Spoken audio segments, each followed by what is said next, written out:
RMC was a third-rated web novel artist who couldn't seem to get anything good out of his stories.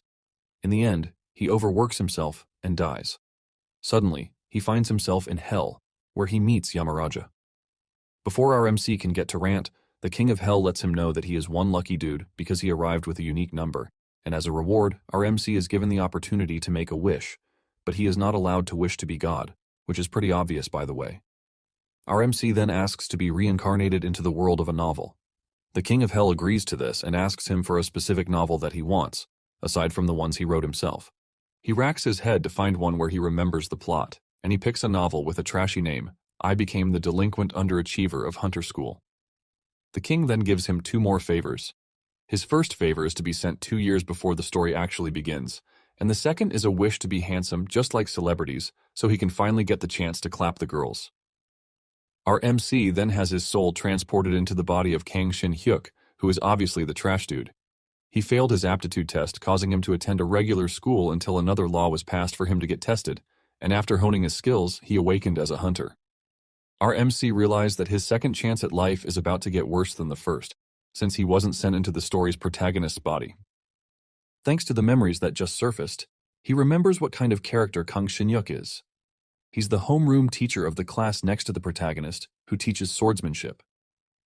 Our MC finally opens his eyes after a struggle with his mental self to realize that he is really inside Kang Shin-hyuk's body. He gets a call from the Chase Guild's finance team who wants him to confirm the agreement on his contract termination. The customer care assures him that he is free to call back if he runs into any issues, and after the call, Kang receives a credit alert of 38 million won in his bank account. His total balance ultimately sums up to 300 million. Kang's eyes light up in shock when he sees this, and the depression of being a trash character immediately disappears from his body. He jumps off the bed and stands by the window to fully embrace the fact that he is Kang Shin-hyuk. With the little he has seen in Kang's memories, he struggled, but with a balance of 300 million won, our MC believes that he has secured the bag. In his past life, he was barely surviving, but he had somehow stumbled upon his dream money. Even though monsters exist, he is glad that he is still in modern-day South Korea. In addition to being a 25-year-old dude, he is ridiculously handsome with a banging body.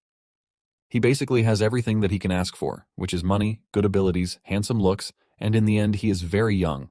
Apparently he is now a B-rank hunter, but he is not as rich or popular as the story's protagonist, Lee Ji-seong. However, Kang doesn't care since all he wants is a simple life. In a shocking revelation, there are actually two protagonists in the novel. The original protagonist is Kim Do-hyun, but Lee Ji-seong was later transported into Kim's body. Lee Ji-seong then uses his knowledge of the plot to his advantage as he seeks the PowerPoints in places that were supposed to be useful for the original protagonist. In addition to this, he used his wealth to consume all sorts of elixirs since it was easy for him to get them. By doing all of these, he was finally able to reach Kim's talent level. However, our MC's path is quite different since he entered Kang's body. Our MC decides that he has no need to compete with the two protagonists in the story since he is obviously no match for them in the first place. He only wanted to be the protagonist so he could live a good life, but he is cool with what he has with Kang. However, a day will come in the future when the world will go into crisis. In the original story, Kim and Lee joined forces to fight the invaders in an attempt to protect the world.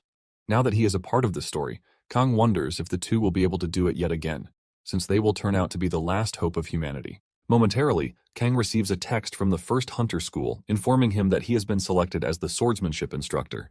After seeing the text, Kang decides that he is just going to follow the original story until the world finally falls into chaos. Before heading to the school to resume his work as the swordsmanship instructor, our MC gets the time to look into the previous owner of the body. He realized that Kang's social life is just as trashy as it was in his past life. He basically has only 12 contacts on his phone, and it appeared like he intentionally turned his back on the world. In his past life, our MC had no interest in the things that made life exciting for others, like marriage and having kids. He was always saying he liked to be alone, and the fact that he is married to web novels. Apparently, he lost all hope in himself since he was a third-rated web novel artist, but in his current life, he aims to enjoy his life to the fullest. Shortly afterward, he reports to the school where he has been appointed as an instructor. He enters the office and excitedly introduces himself to the first dude he comes across, but the dude just stares at him like he is a ghost. Kang is about to die of embarrassment when the dude finally gets up to greet him. He introduces himself as Park Yeon-seok. Park lets him know that they are going to be seat buddies, and Kang lets off a huge smile, saying he is looking forward to working with Park. Just then, two ladies appear on the scene and start complimenting Kong's handsome features. Kong blushes, but he is not surprised since he used one of his wishes to get a handsome face. They ask him if he has been in a guild before, and he reveals that he recently left the Chase Guild. The ladies hear this and get even more flustered with him since the guild is a prestigious guild.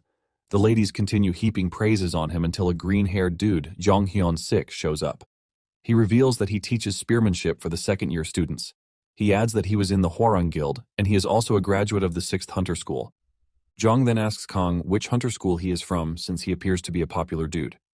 With a huge smile, Kang reveals that he didn't graduate from a hunter school. Immediately he says this, the atmosphere in the room changes, and one of the girls asks him how he was able to become a hunter without graduating from a hunter school. They assume that he studied abroad, but Kong lets them know that he is a native Korean, and he reminds them that there are hunters who didn't graduate from hunter schools. This finally kills the mood in the room, and Jong turns around to leave, saying Kong is nothing but a waste of time. The girls follow him as they talk about how they were excited to meet him because he was from the Chase Guild, but they are absolutely disgusted that he is from a non-hunter school. This causes a feeling of uneasiness in him, and this activates the system to load more memories of the previous inhabitant of the body. Apparently, there is a hunter factor test kit, and even though this is the most accurate way to confirm one's hunter aptitude, it is quite expensive. In the orphanage where Kong was raised, the director embezzled the money for the kit but was eventually arrested. This was when Kang later got tested, and they found out that he has the aptitude to be a hunter, but he had already graduated from a regular school, robbing him of the education that hunter school graduates have. The difference between the two sides later caused segregation, but a protest ensued, calling for the Anti-Non-Hunter Discrimination Act. After much pressure, the bill was passed, and those who graduated from non-hunter schools started getting jobs. But this only made the hatred between the two factions intensify. This is why it is not advisable for those from a non-hunter school to reveal their identity around those who graduated from a hunter school. Kong cannot believe that he is just learning something so important when he had already made a mistake. Park urges him to calm down since he understands that it's his first day, and things are already tense for him. Kong assures Park that he has nothing to complain about since he understands their perspective. Kong even believes he got into the school via special appointment, but Park lets him know that he passed the appointment exam and was scouted. Park lets him know that the other teachers might have misunderstood the situation. Jong and the girls make their way to a private place to talk about how their school is making a mistake by using special treatment to hire a teacher.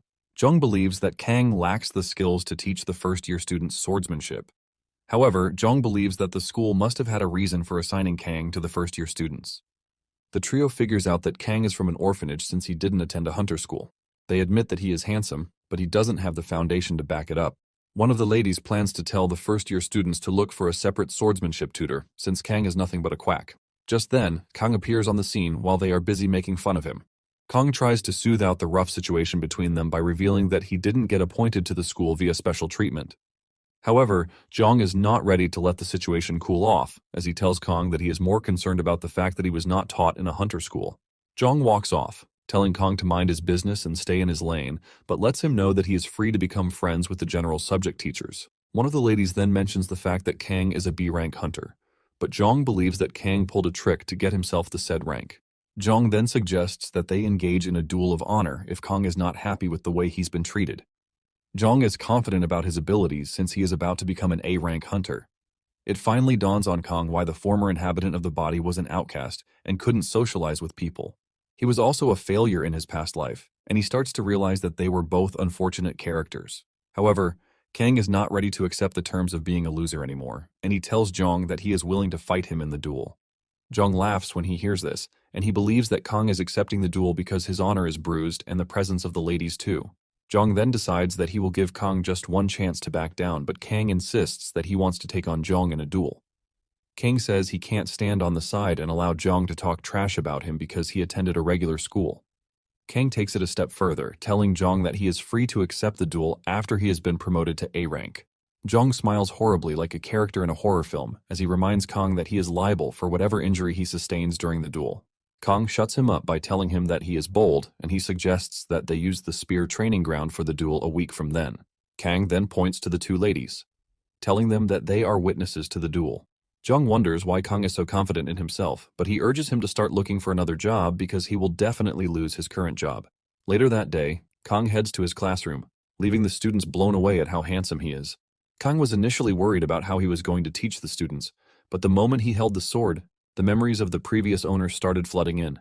With this, he is able to show the students how to move with a sword. Everything was going so well in the morning, but the mood changed in the afternoon because the news about the duel had spread in the school. Kang's students see him as a dead man walking since he will be going up against the spear instructor. Kang knows that the ladies were the ones who spread the news because they are confident that Jiang will come out on top in the duel. Kang's students ask him if he will be fine, but he urges them not to be intimidated by status because all they need is an unbreakable spirit. Kang acts all confident in front of his students while telling them to focus on class since they will all get to know the result of the duel in just a week. Kang acted this way to create a sense of confidence in his students. After school, Kang takes a bus heading to a certain area in the city. He plans to change his fate, and to do this, he is heading to the location where the story's protagonist found something to help boost his ability. Kang heads into the cave while thinking about how he needs to find the secret that helped the protagonist not to become a hero and save the world, but to be strong enough to win the duel. Momentarily, he finds a portal where the internal cultivation method is said to be hidden. Without hesitation, he steps into the portal, and he finds himself in a frozen wilderness. Kang is blown away by this since he never knew a place like that existed. Kang is enjoying the scenery too much until he calls himself back to the real reason why he is there. Suddenly, he senses an overwhelming presence behind him, followed by what appears to be a sword strike. At the last second, Kang crashes into the snowy ground, dodging the strike to avoid getting cut in half. Kang is still trying to figure out what is happening when he hears a voice behind him, which turns out to be the voice of an old man in a white robe. The man commends Kang for dodging the surprise strike and says he is no ordinary man. Before Kang knows it, a sword is already at his neck, and the old man demands to know which sect he came from and why he is in the snowy plains. Kang is shocked when he realizes that the man is speaking to him in Chinese, but for some reason he understands it. He figures out that the previous inhabitant of the body understood Chinese. Kang slowly raises his hand, telling the old man that he is a teacher at the South Korean Hunter Academy and that he managed to enter the hidden location via a portal. The old man is genuinely confused after hearing these words from Kang, and he believes that he is not okay upstairs. Kang points to the portal, but for some reason, the old man can't see the portal. The old man reveals that he has been confined to the space for a very long time, and he stopped counting after 30 years. Kang also thinks the old man is spewing trash until he asks the man if he is Cho Yu Ryang. The old man confirms this, and he asks Kang how he knows. It turns out that Kang knows this because Cho was the one who left the cultivation method that the protagonist got his hands on. However, Kang is surprised to see the old man because Seong didn't meet him in his own time. When the protagonist found the martial arts book, it was stated that Cho had already ascended to immortality, which is why he probably didn't meet him. Kang remembers asking to be sent 2 years into the novel before the story started, and it seems it was before Cho's ascension to immortality. Since Kang obviously can't say he read it in a book, he tells the old man that he heard the story a long time ago. Cho demands to hear the story, and Kang summarizes it, saying Cho was a hero who took down a terrifying dragon. Cho is pleased when he realizes that someone witnessed the battle, but Kang is glad that Cho believed him because he just pieced together what he saw in the novel. Just then, Kang bows his head, asking Cho to teach him real swordsmanship. Cho is surprised that Kang is suddenly asking him for guidance, but he refuses the request. He tells Kang that he will spare his life, but he urges him to leave. The old man turns around to leave, but Kang refuses to give up. He tells Cho that he has a duel coming up against a spearman. Kang starts talking about how everyone looks down on swords while spears are praised for their versatility. Kang admits that he can't defeat his opponent, which is why he came to the confined space to seek answers. However, since the old man is not ready to help him, Kang says he will return to the spear dude and beg him while admitting that the spear is the superior weapon. Cho cannot sit around and hear Kang trash talk his sword, and he decides to help him a bit. Kang is glad that his trick worked on the old man, who is obviously proud of his sword skills. Cho points his finger toward Kang and transfers some sort of energy into him that causes him intense pain. Cho reveals that he just injected vital yang energy into his meridians. He assures him that his dantian will be opened in 4 days, and he will feel the changes in 6 days. Cho lets Kang know that, with the little he has done for him, he shouldn't worry about someone beating him up ever again. Cho then tells Kang that he is free to come back after he has won the duel. Cho wants the world to know that the sword is still the greatest weapon. A week later, Kang and Zhong meet at the spear training ground for their duel. There are other teachers present in the hall, acting as spectators. Just as expected, Zhong makes fun of Kang, telling him to be prepared to be beaten up. Zhong doesn't see Kang as a threat, and he tells him that he is free to make the first move. Kang is not about to refuse the offer since he doesn't know if he is strong enough to take on Zhong yet. Kang leaps into the air with all the determination to win, whatever it takes. Kang lands a hit on Zhong, and surprisingly, one strike from Kang tears Zhong down to his underwear.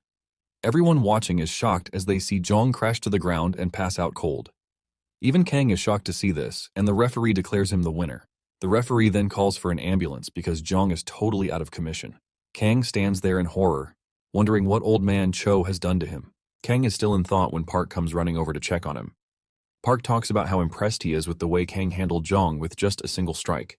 Kang reveals his plan to treat Park and the other staff to a meal to celebrate his win. The ladies walked out of the training ground, looking totally bitter and angry that Zhang lost to Kang. That night, Kang and the staff go out to have fun.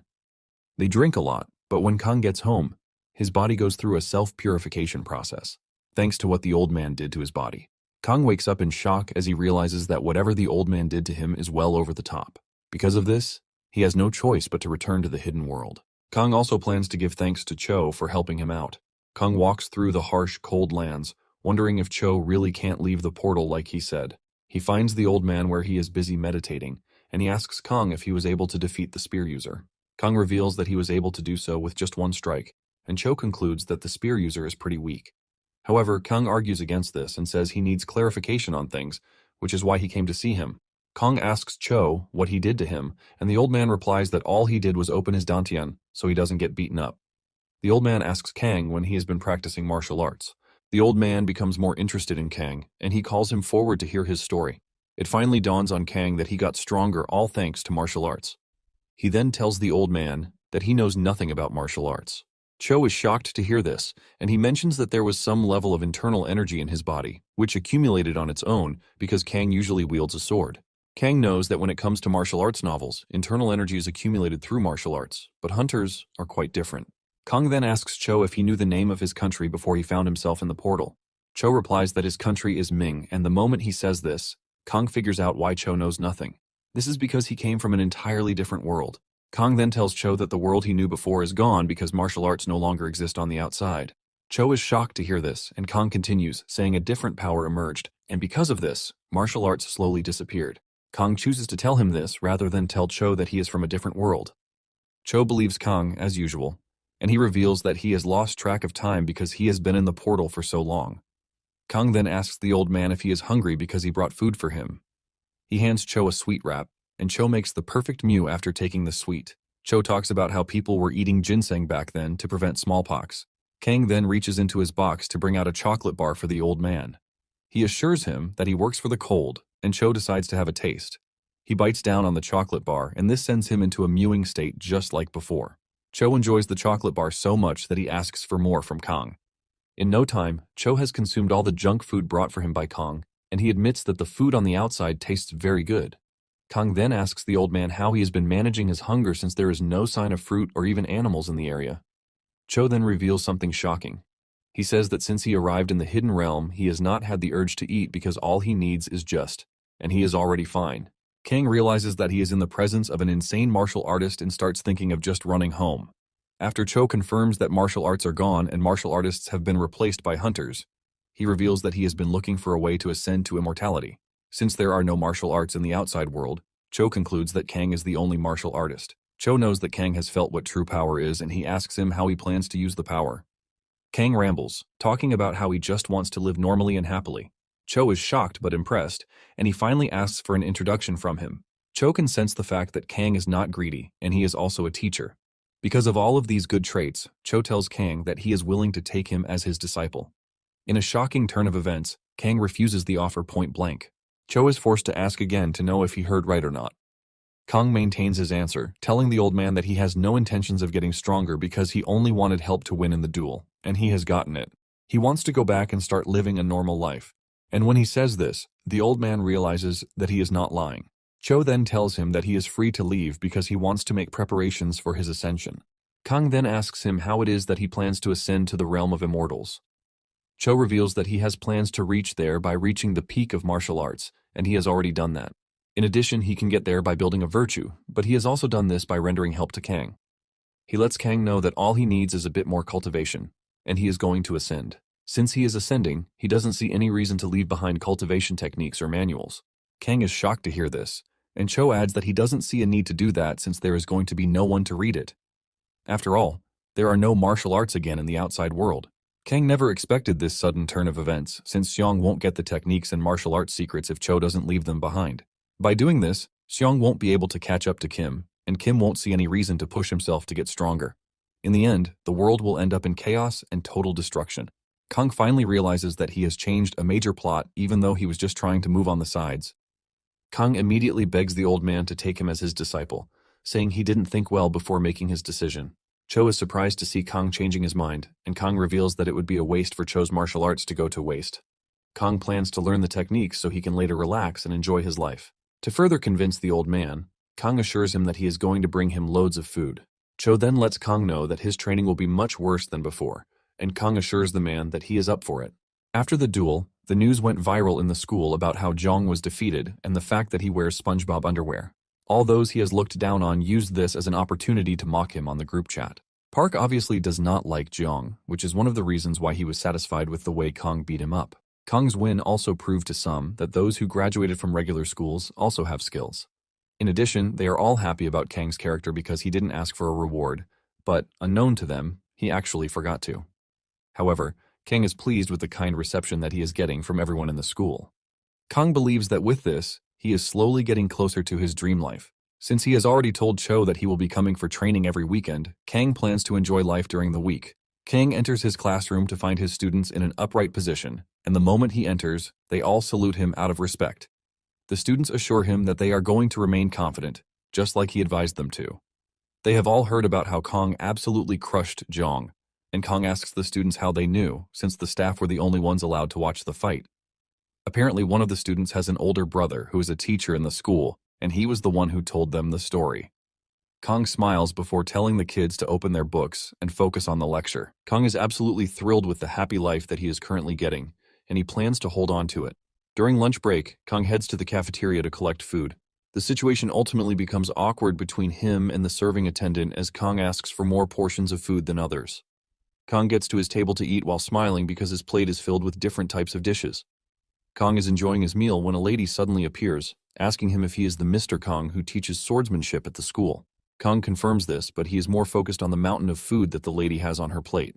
She then sits down with Kang, forcing the dude to ask if the lady knows him. The lady smiles, saying Kang is quite the actor. She urges Kang to take a chill pill since there is no CCTV inside the cafeteria.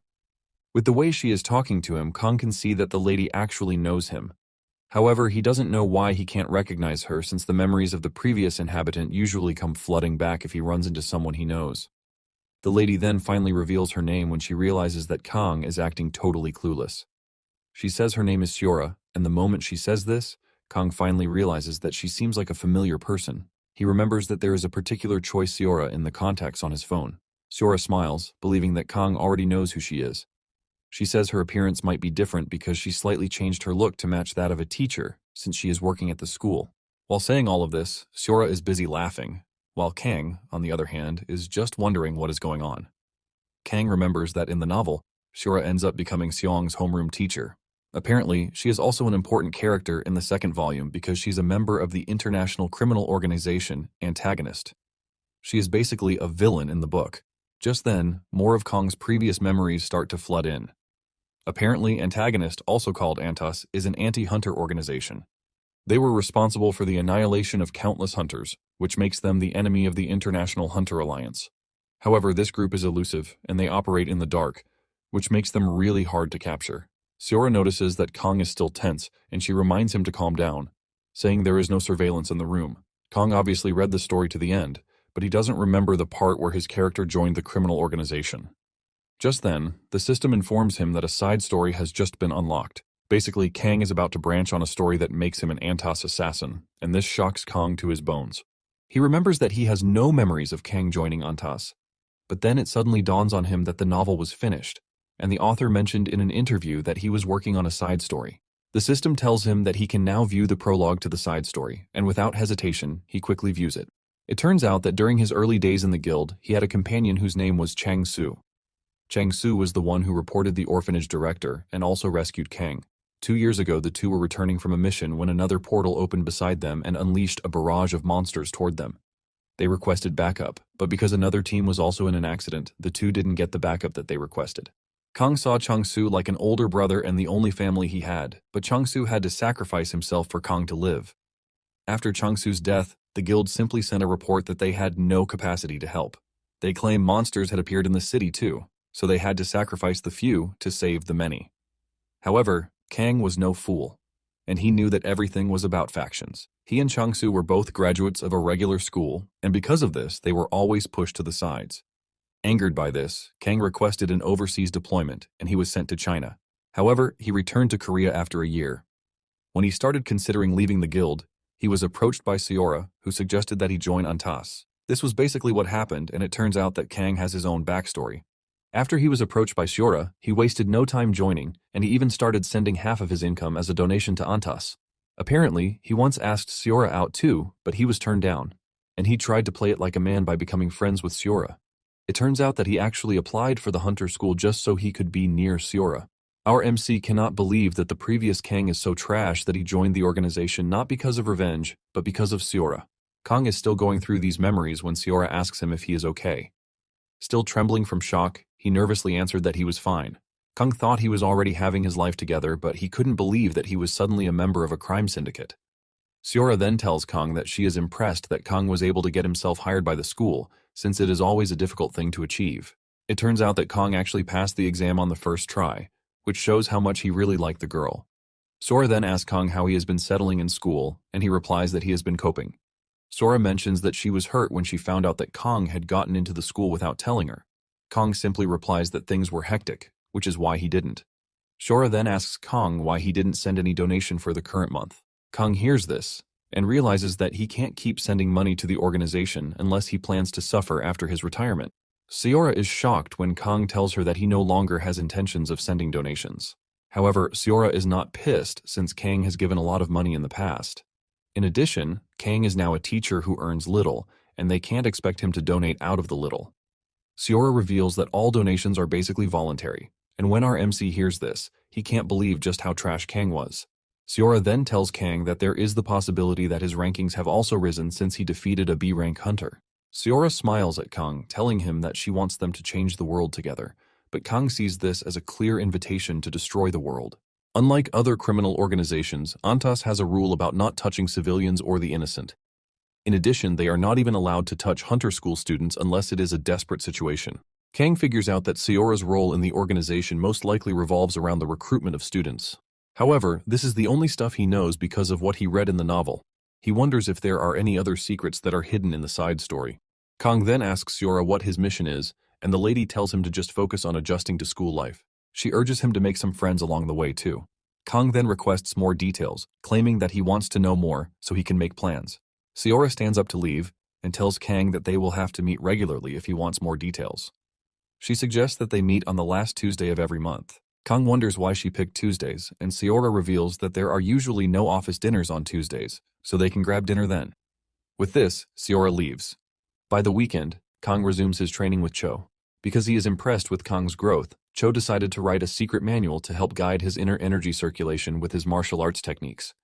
Cho tells Kang that he has helped him open his Dantian, but it is up to him to master it.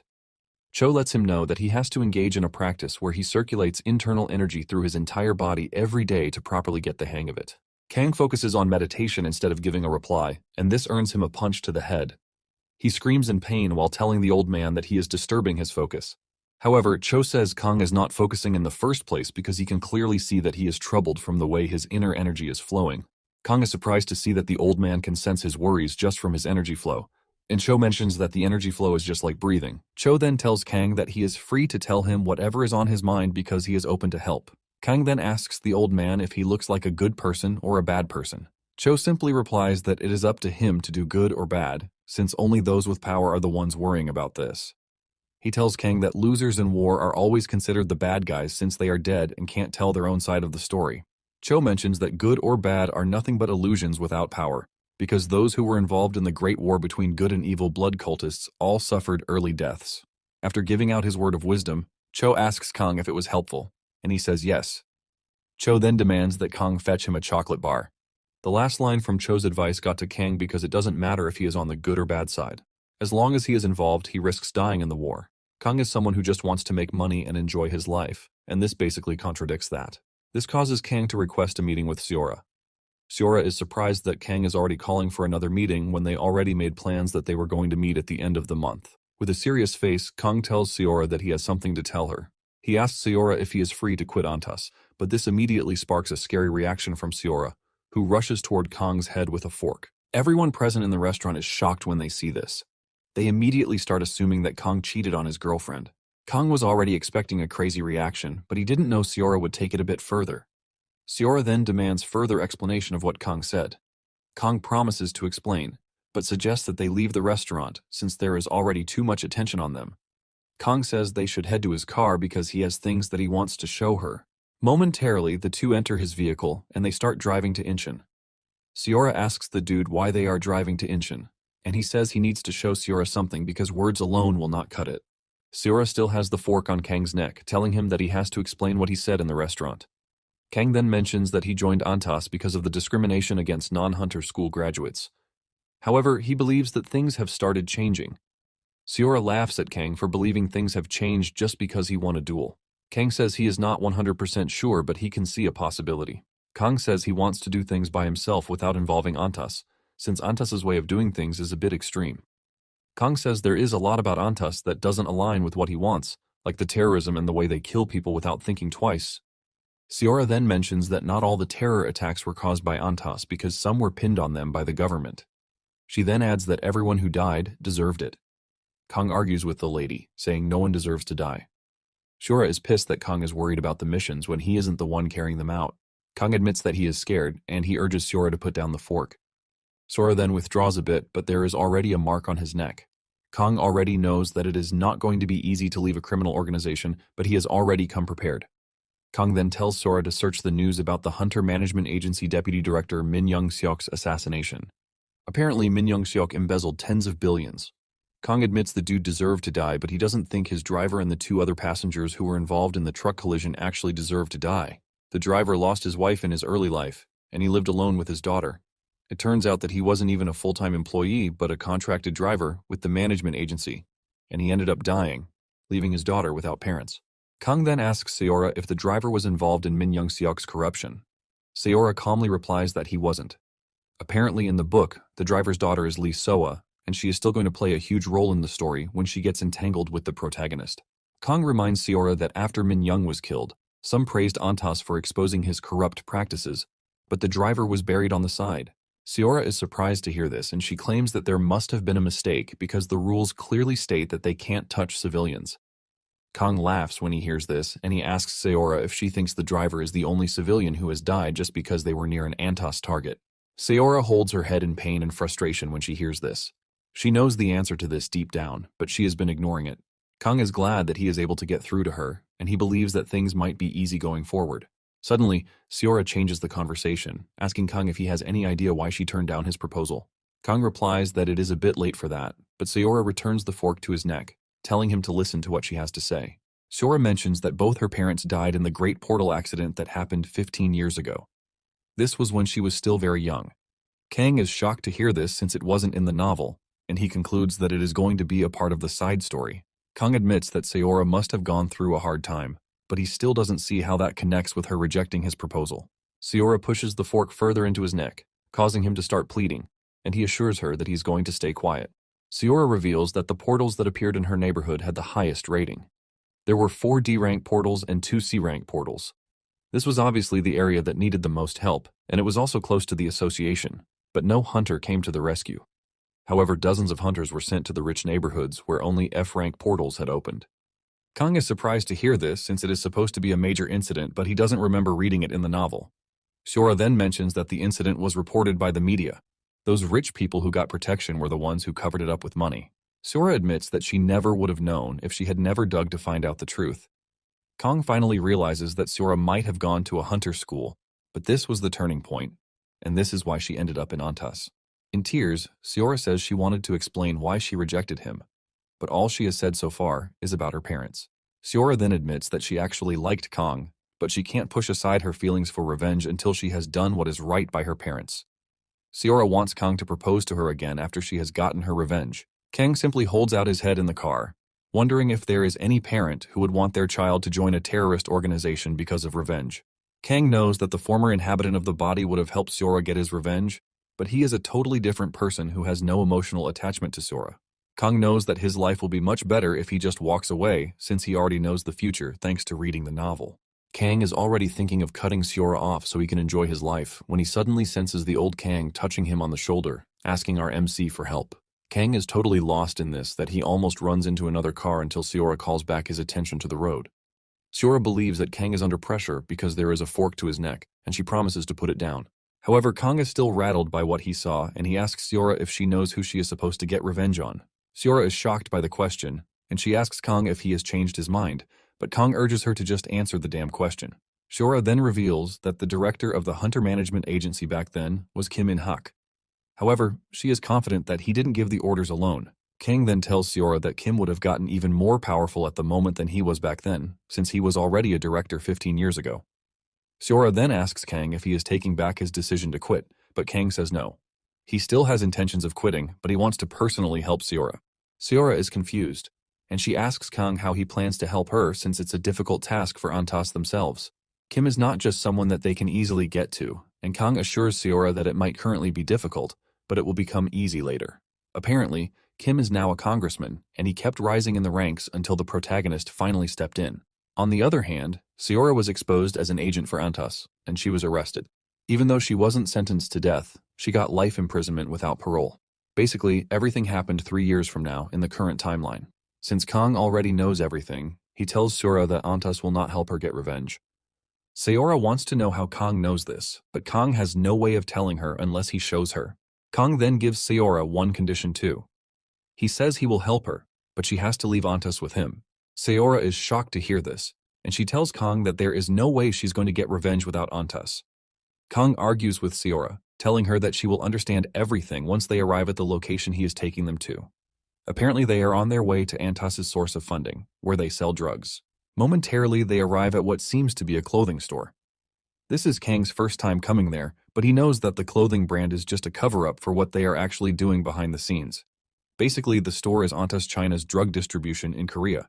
Kang walks up to the attendant and he converses with him in Chinese, asking him if they sell Genesis at the store. The attendant plays dumb, but Kang lets him know that he is aware of everything and urges him to just sell the Genesis for him. The attendant slowly reaches under his table while still playing a fool. The attendant whips out a knife and tells Kang to get lost, insisting that they sell wholesale. Kang smiles when he hears this, and he lets the attendant know that he got the information from Mei Lin. Kang asks for the attendant's name, threatening to tell Mei Lin. The attendant is shocked when he hears this, as he doesn't expect Kang to know Mei Lin. Kang reveals that he was pretty close to Mei Lin when he was in China, and she was the one who told him where the Korean distribution point was. Obviously, this was nothing but a lie because Mei Lin is the daughter of Antas China's boss, and she is also the one who is in charge of distributing the drug in Korea. Since Kang is a piece of trash, there is no way he knows Mei Lin. Kang only used this as a last resort. Kang tells the attendant that he is willing to call Mei Lin in case he doesn't believe him. However, he tells him to be prepared for whatever consequence follows. The attendant quickly apologizes for the mix-up, saying he didn't know Kang was such an important person. The attendant then rushes to the back to get the drugs, and Kang tells him to get as much as he can. After he is gone, Sora asks Kang what he was discussing with the dude in Chinese.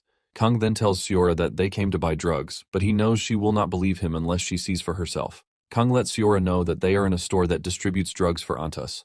Sora is shocked to hear this since this is the first time she will learn that Antas make drugs. Basically, Antas became known to the public after the emergence of the protagonist. Antas Korea and Antas China soon got into a conflict over profit sharing. The protagonist then shows up to wipe them both. Kang tells Sora that he will urge the attendant to speak Korean when he comes back, just in case she doesn't believe him. Momentarily, the attendant returns with a bulk load of drugs, telling Kang that they just opened, which is why the drug supply isn't huge yet. The drugs that he brought out are worth a month of sales, but he wants Kang to put in a good word for him with Mei Lin. Kang assures him that he would, but suggests that they switch to Korean. The attendant is worried about Sora, but Kang assures him that it is all fine since she is also crazy about Genesis. The situation soon becomes awkward, and Sora tries to save face by giving a thumbs up, but this just makes her look like a crackhead. This is enough to convince the attendant that Sora even needs help, not more drugs. Kang then asks the attendant about the next batch of supplies coming in, and the attendant reveals that it is going to take a while before it gets to Korea. However, the attendant says it might come faster since Kang is closer to Mei Lin, Sora then whispers to Kang, asking him if Mei-Lin is real or a fake identity. Kang lets her know that there is no way he is going to risk his life coming to the store without being sure. Kang understands that Mei-Lin is a top officer and there is no way she is going to know her. The attendant then asks Kang how he wants to pay for the supply that he just gave him. Kang asks if he can use a card, but the attendant laughs, saying the use of a card is prohibited. He tells him to stop joking around and just pay in cash. Kang then proposes another offer, saying he will pay installments, but the attendant is not ready to take installments. Suddenly, Kang hits the attendant in the head with a powerful punch. He focused his internal energy into his fist just like the old man taught him. Apparently, this type of strike induces brain amnesia. The attendant passes out cold on the ground, and Kang knows that he is definitely waking up brain dead, but he doesn't care since he is a lowly substance dealer. Kang then turns to Sora, asking if she now believes what he was saying, but lets her know that she is free to still have her doubts. Sora is blown away, and she asks Kang how he knows everything that he does. Kang reveals that he only joined the association because Sora suggested, but he started conducting investigations to know what sort of group he is associating himself with. Kang says he found out that Antas was into substances when he was in China. Kang then suggests that they leave the store, but they are going to pin everything that just happened on the unconscious dude. Kang has no intention of reporting the store to the police because Antas can simply replace the dealer and even open another store somewhere else without affecting them. Sora finally tells Kang that she believes everything that he has been telling her. Because of this, she plans to explain his resignation to the higher-ups. She lets Kang know that she will tell the higher-ups that Kang was on her neck about their relationship, which is why she kicked him out. With this, she is confident that there will be no investigation. Even though Kang doesn't like the idea, he sees it as the best way out. Suddenly, it dawns on Kang that Sora has no intention of quitting, even after learning about all the bad things that they do. Sora then reminds him that she has been in association for a long time, and she is basically an officer.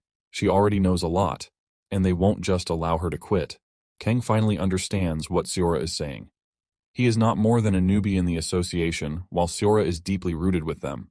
Kang wants to argue, but realizes that the future might change if Sora doesn't stay in Antas.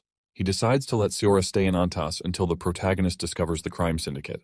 Kang then asks Sora if she has committed any crime in all the missions she has undergone for Antas. Sora says no, telling Kang that her job is basically to scout students with talent. However, this isn't something that is even easy, so she hasn't even recruited anybody. Kang is relieved to hear this, and he tells Sora that he has a plan.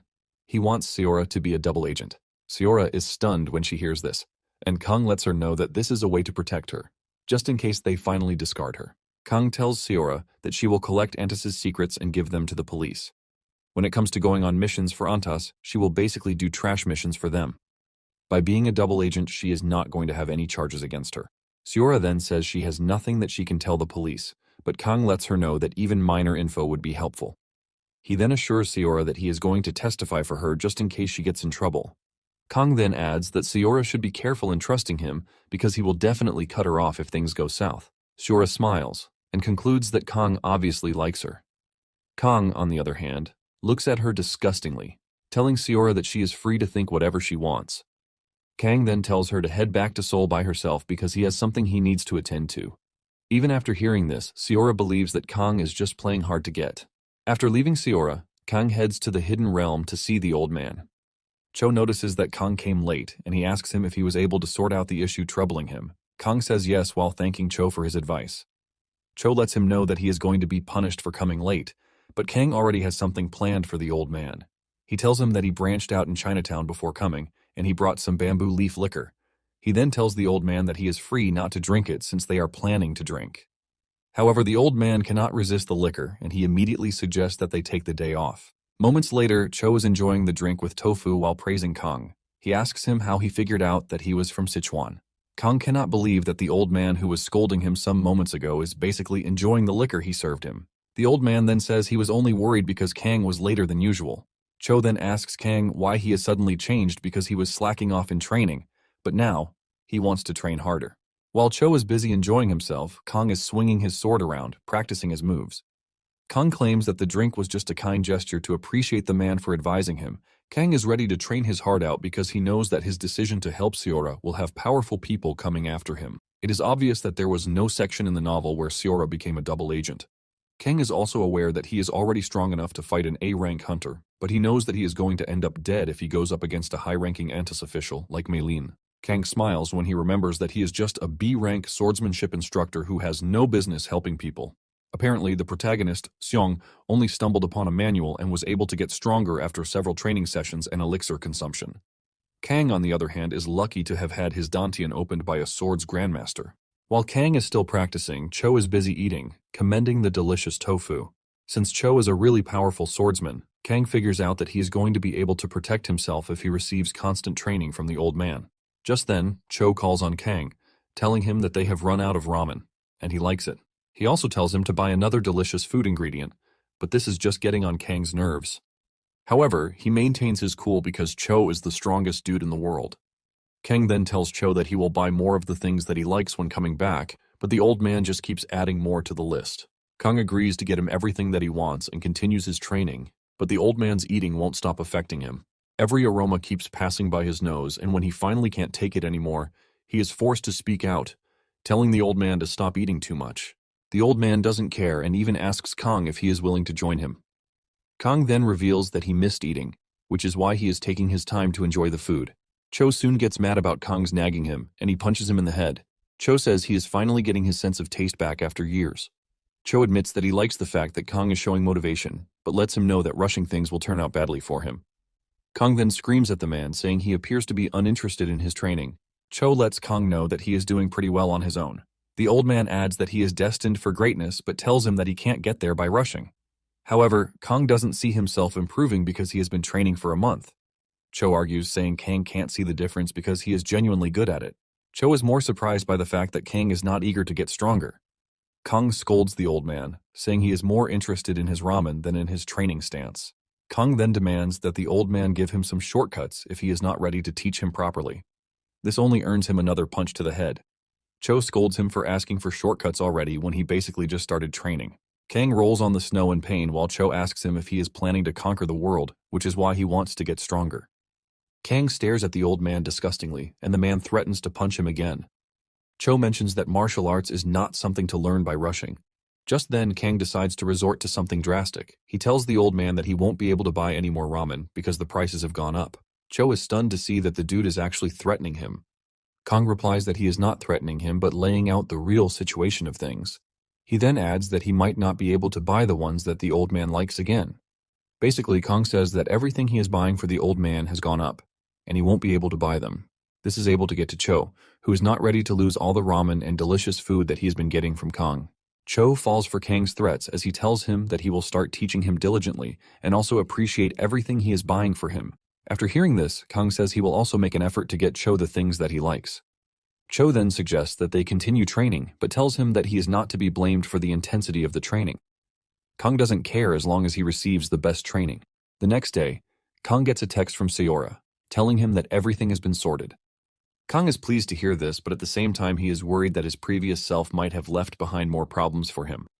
Nonetheless, he plans to help Seora out and just enjoy the rest of his life in peace.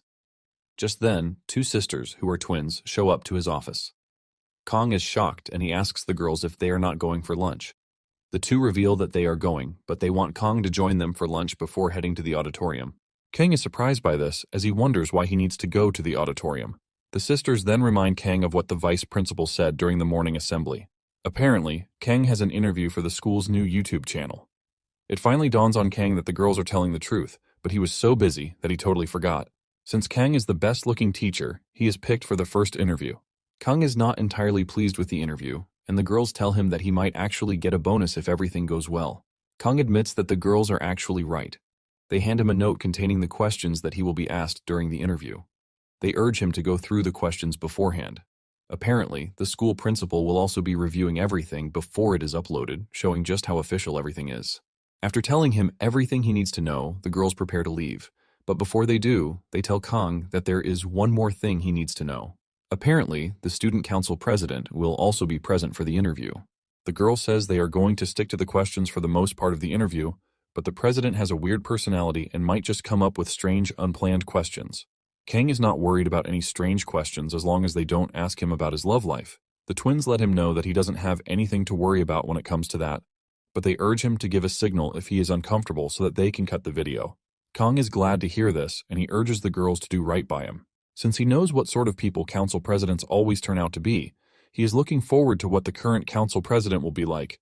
On the other hand, the student council president can't wait to meet Kang. Apparently, it was the government that came up with the idea of creating a YouTube channel for schools because there are a lot of speculations about what is going on inside the school. However, this policy wasn't implemented immediately, and this was why the first Hunter School was asked to be the pilot of the program.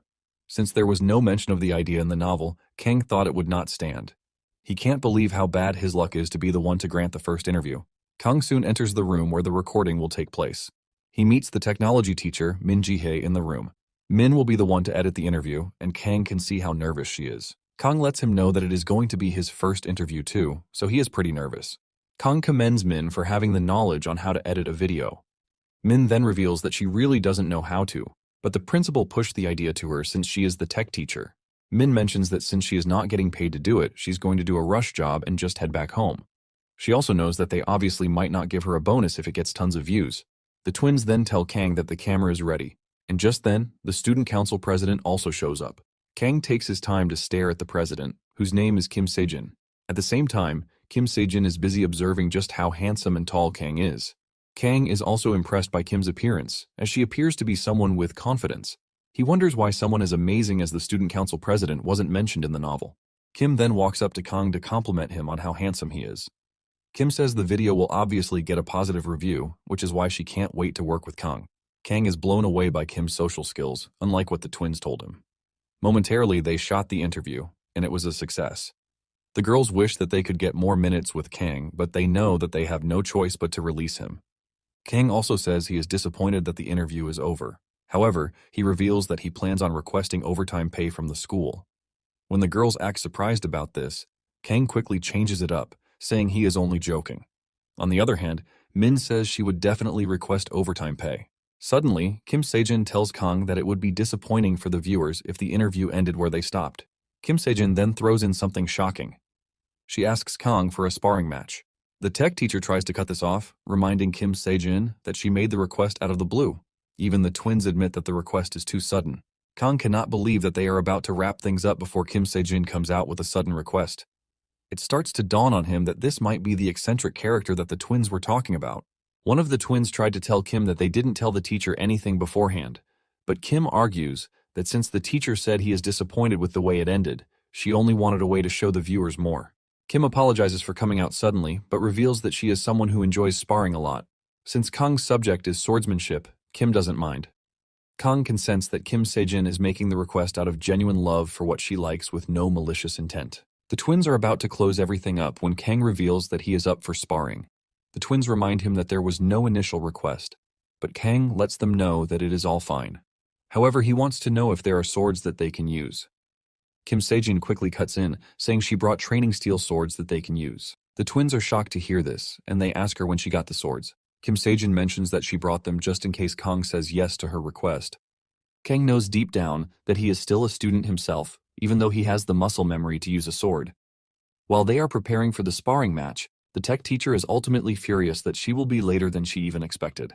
They head to the training ground, and while Kim gets herself ready for the fight, Kang admits that he is not nervous since he already knows that he is pretty capable after his fight with Jong. In addition to this, he has been training non-stop with Cho. He has received a whole load of beatings from the old man during his training sessions. At the same time, Kang is not ready to let his guard down since Kim Se-jin is a third-year student council president, so he doesn't want to let his guard down.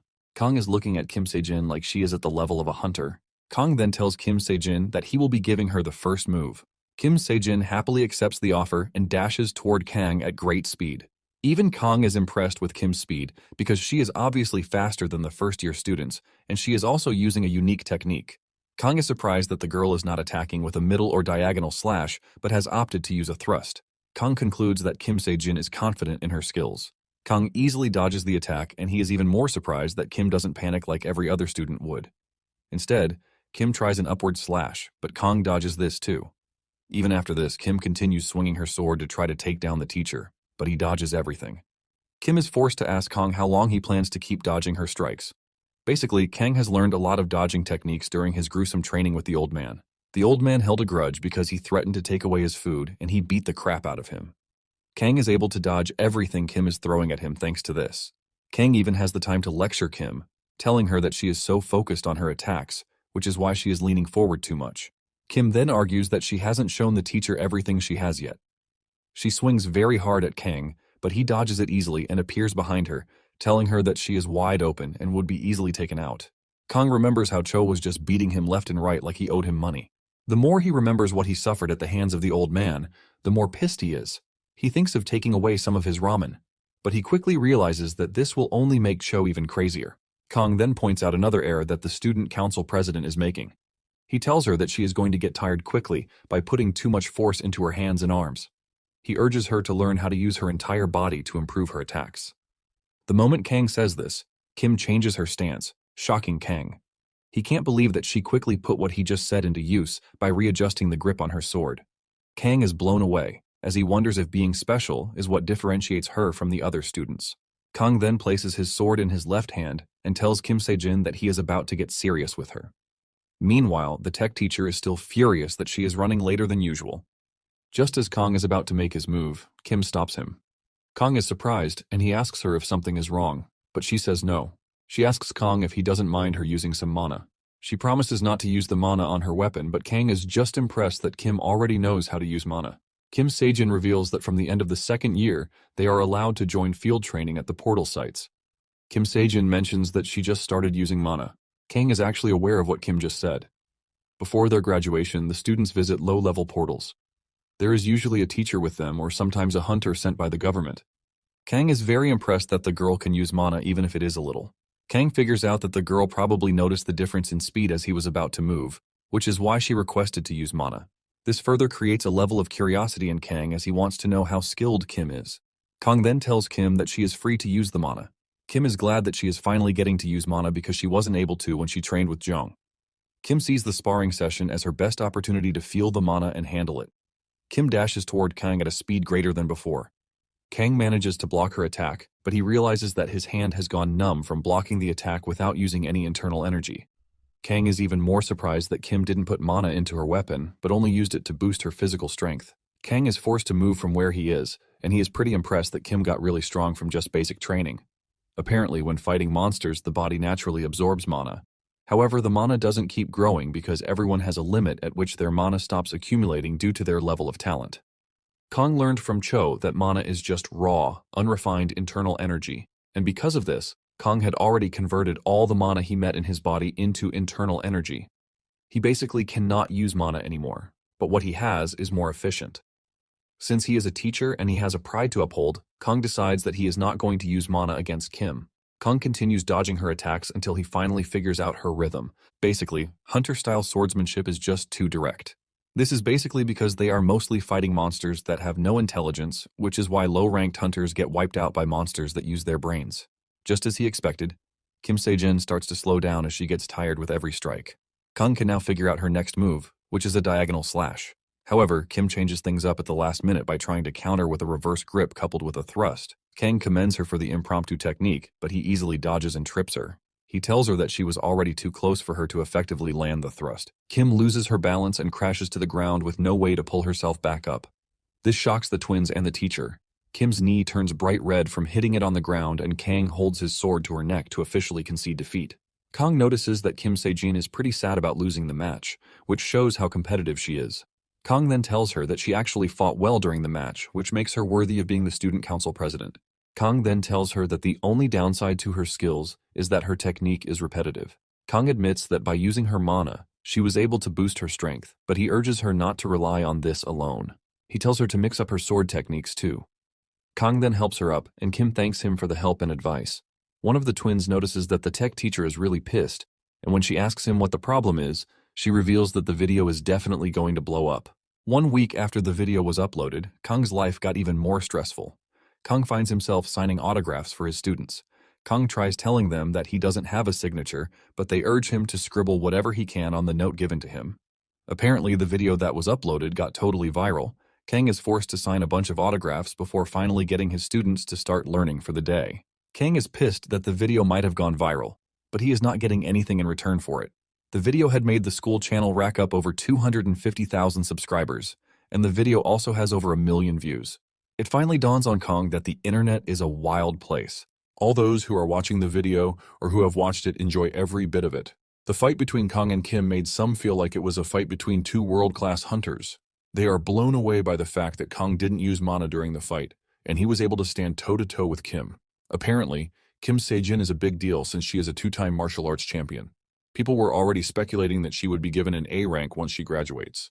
On the other hand, Kang is like a ghost whom no one has heard of before. This immediately created tension and curiosity among the viewers. Different questions surfaced about who he is or where he came from. Kang is shocked when he sees how crazy the internet is going because of him. Since Kim Se-jin is a big deal, Kang wonders why he never saw her name in the novel. Even after the protagonist left the hunter school, there was no mention of Kim Se-jin anywhere. Kang is lost in his thoughts when Park shows up to tease him. He calls him a YouTube star and urges him to ditch his shy face because he is already famous. Park gives him a drink, and Kang admits that he initially liked the whole thing, but he now considers it a bit too much. Park, on the other hand, believes that Kang is too much of a low-key person, and he urges him to use his fame to his advantage. Kang, on the other hand, is not interested in this because he just wants to live a quiet life. Just then, Park informs Kang that the vice principal is asking after Kang. Kang is shocked to hear this and demands to know why the vice principal wants to see him. But Park says he has no idea. He assumes that the vice principal might be thinking of giving him a bonus. Kang gets excited to see the man the moment he hears that there is a possibility of him receiving a bonus.